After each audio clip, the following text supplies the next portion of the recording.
আসসালামু আলাইকুম everyone, welcome back to my channel. ঈদের দিন, ঈদ মানি আনন্দ, ঈদ মানি খুশি। আমাদের মুসলিমদের জন্য বছরে দুইটি ঈদ, ঈদ উল ফিতর, ঈদ উল আজহা। দুইটা ঈদই খুব খুশির, কারো জীবনে খুব খুশির, কারো জীবনে খুব কষ্টের। অনেকেই হয়তো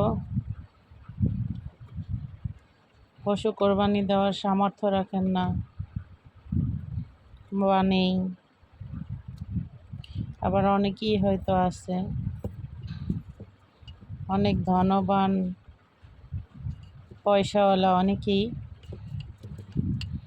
অনেক খরচ করেন। আল্লাহ সবার কোরবানি কবুল করে নিন। আল্লাহ সর্বত্র বিরাজমান এবং সর্বত্র রহমত নাজিল করার মালিক। আল্লাহ সবাইকে রহমত নাজিল করুন।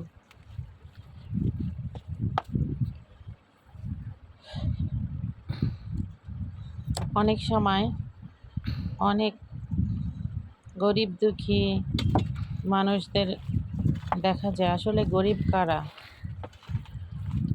যাদের পয়সা কম, যারা ঈদ আনন্দ উদযাপন করতে পারে না তারা, না অনেক পয়সাওয়ালা যাদের মন অনেক ছোট তারা? আসলে টাকা পয়সা থাকলেই মানুষ বড়লোক হয়ে যায় না, ধনী হয়ে যায় না।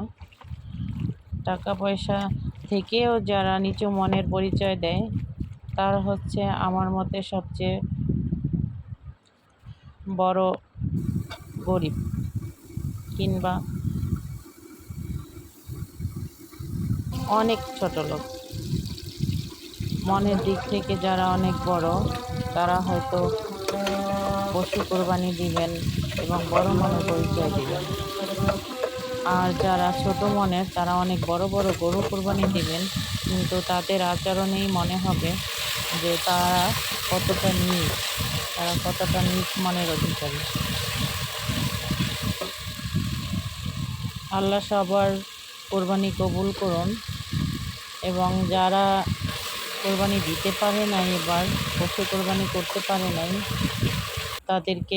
তাদের সবাইকে রহমত নাজিল করে আগামী বছর যেন তারা পশু কোরবানি দিতে পারেন, সে ব্যবস্থা করার জন্য তৌফিক দান করুন। সবাই ভালো থাকবেন, সুস্থ থাকবেন। সর্বত্র আল্লাহর নেয়ামতের উপর রাজি খুশি থাকার জন্য অনুরোধ করা হলো। সবাই সবার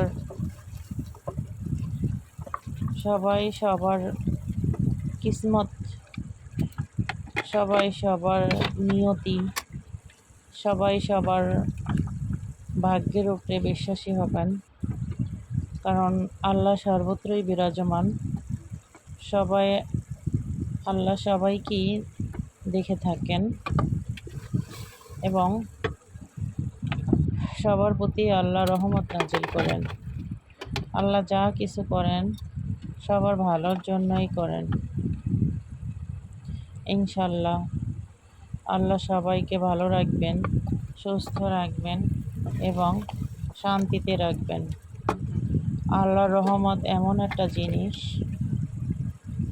যে আমরা অনেক সময় বলে থাকি আল্লাহ যা করেন ভালোর জন্য করেন, এবং আল্লাহ যা বোঝেন তা আমরা কেউ বুঝি না। আল্লাহর নেয়ামত অনেক লম্বা, অনেক দীর্ঘ, অনেক শক্তিশালী। আল্লাহ সবার মনের কথা বুঝেন, নিয়ত বোঝেন। সবাইকে আল্লাহ ভালো রাখবেন। সবাই ভালো থাকবেন, সুস্থ থাকবেন। আসসালামু আলাইকুম।